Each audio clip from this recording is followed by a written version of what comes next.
تو اللہ تبارک و تعالیٰ نے سختی کے ساتھ منع فرما دیا کہ یہ گندی چیز ہے، یہ حرام چیز ہے اور اس حرام عمل سے تم کو بچنا چاہیے۔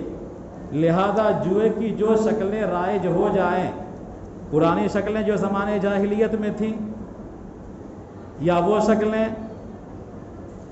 جو پہلے رائج تھیں، یا وہ شکلیں جو اب رائج ہوئی ہیں، نیا لیبل لگا کر کے مارکیٹ کے اندر لانچ کر دیا گیا ہے اور اس کا پرچار پرسار ہو رہا ہے، اور بچے یہ سمجھتے ہیں کہ یہ معمولی چیز ہے، کوئی گناہ کا کام نہیں ہے، تو جوئے کی جو بھی شکلیں ہوں گی وہ تمام شکلیں اس آیت کے روح سے حرام ہوں گی، ناجائز ہوں گی، لہذا ہر حال میں اس سے بچنا چاہیے۔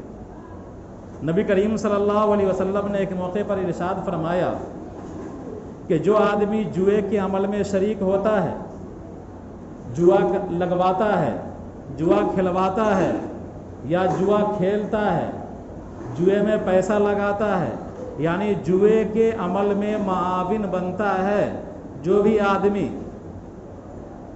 یا ایسا کھیل کھیلتا ہے جس کی بنیاد جوئے پر ہے، تو فرمایا جناب نبی کریم صلی اللہ علیہ وسلم نے کہ ایسا آدمی خنزیر کے خون میں اپنے ہاتھوں کو سن لیتا ہے، یعنی خنزیر کے خون کو گیج رہا ہے۔ لہذا نوجوانوں، اگر تم گیم کھیل کر کے ڈریم 11 کر رہے ہو یا 11 کر رہے ہو یا ویوز ایپ کھیل رہے ہو، تو گویا کہ تم خنزیر کے خون میں اپنے ہاتھ کو سون رہے ہو، خنزیر کے خون کو گیج رہے ہو، تم گیم نہیں چلا رہے ہو، موبائل نہیں کا بٹن نہیں دبا رہے ہو، بلکہ در حقیقت نبی کریم صلی اللہ علیہ وسلم کی زبانی تم خنزیر کے خون کو گیج رہے ہو۔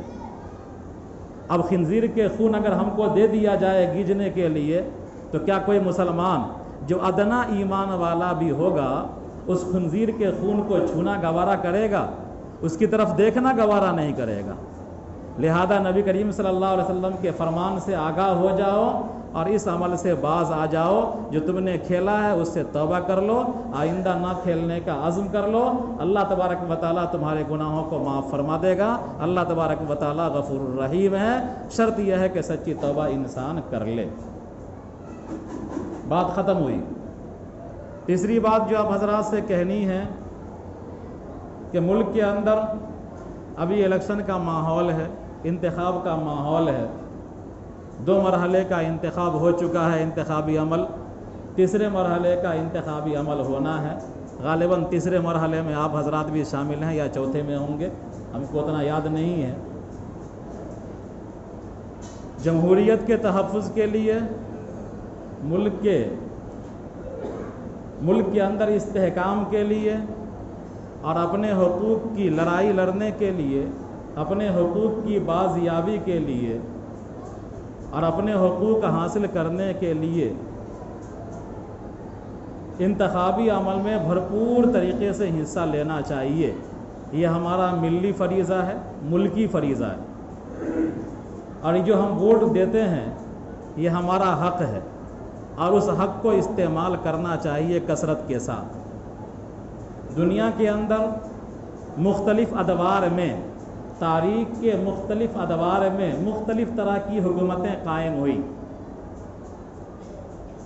شروع زمانے میں جب انسانی آبادی کم تھی، اس وقت بھی ایک سربراہ بن جایا کرتا تھا، اور وہ سربراہ لوگوں سے مشورہ کر کے اور لوگوں کو اکٹھا کر کے چوپال پر بلا کر کے اپنی بستی اور سماج اور سوسائٹی کے لیے قانون بنوا لیا کرتا تھا کہ ہم کو اس بستی میں اس طرح رہنا ہے، اس ڈسپلین میں رہنا ہے، یہ کرنا ہے، یہ کرنا ہے، یہ کرنا ہے۔ لیکن جب آبادیاں بڑھ گئیں اور آبادیاں پھیل گئیں تو ایک خطے کے لوگوں کا ایک جگہ جمع ہونا اور ایک جگہ جمع ہو کر کے اپنے لیے قانون وضع کرنا، قانون بنانا یہ مشکل ہو گیا۔ تو یہ شکلیں نکلیں کہ لوگ ایک جگہ تو جمع نہ ہوں بلکہ اپنا نمائندہ منتخب کر لیں، اور وہ نمائندہ لوگوں کی فلاح و بہبود کو سامنے رکھ کر کے اور اس خطے کے لیے، اس سرزمین کے لیے قانون بنائے، ڈسپلن تیار کرے اور اس قانون کو سارے لوگ مانیں۔ تو یہ جو رائج ہے دنیا کے اندر ووٹنگ کا سسٹم اور جمہوری نظام، یہ یہی ہے کہ ہم ڈائریکٹ اپنے اوپر قانون، اپنے لیے قانون نہیں بناتے ہیں، بلکہ ہم اپنا نمائندہ چنتے ہیں، اور وہ نمائندہ ہماری فلاح و بہبود کو سامنے رکھ کر کے اور ہمارے لیے قانون بناتا ہے۔ اس قانون کا پابند وہ بھی ہوتا ہے، اس قانون کے پابند ہم بھی ہوتے ہیں۔ اس کو کہتا ہے انڈائریکٹ جمہوریت، کہ ہم نے نمائندہ چنا اور ہمارے نمائندوں نے ایک جگہ دارالعوام میں بیٹھ کر، پارلیمنٹ میں بیٹھ کر قانون بنایا، اور ان نمائندوں نے ایک کابینہ بنایا، ایک کمیٹی بنائی، اور اس کمیٹی نے، کابینہ نے ملک کے نظام کو چلایا، ملک کے سسٹم کو چلایا۔ کابینہ جواب دہ ہے ہمارے نمائندے کے سامنے، اور ہمارا نمائندہ جواب دہ ہے عوام کے سامنے میں۔ لہذا ہم جیسے نمائندے کو چنیں گے، جیسے نمائندوں کو ہم بھیجیں گے، ویسے ہی قانون ہمارے اوپر بنائے جائیں گے۔ اگر ہمارا نمائندہ پڑھا لکھا ہوگا، ہمدرد ہوگا، انسانی ہمدردی اس کے اندر ہوگی، تو قانون بھی ویسا ہی بنائے گا۔ اگر ہمارا نمائندہ جاہل ہوگا، ہمارا نمائندہ فسادی ہوگا، تو وہ قانون بھی ایسا ہی بنائے گا جو ایسا ہی ہوگا۔ ملک کے پارلیمنٹ کے اندر داغی ممبران کی ایک بڑی تعداد ہے، کرپٹ ممبران کی ایک بڑی تعداد ہے، فسادی ممبران کی ایک بڑی تعداد ہے۔ ظاہر سی بات ہے وہ قانون بھی ایسا ہی بنائیں گے جو قانون فساد پر مبنی ہوگا، اختلاف پر مبنی ہوگا، انتشار پر مبنی ہوگا، بانٹنے والا ہوگا، لڑائی کروانے والا ہوگا، جھگڑا کروانے والا ہوگا۔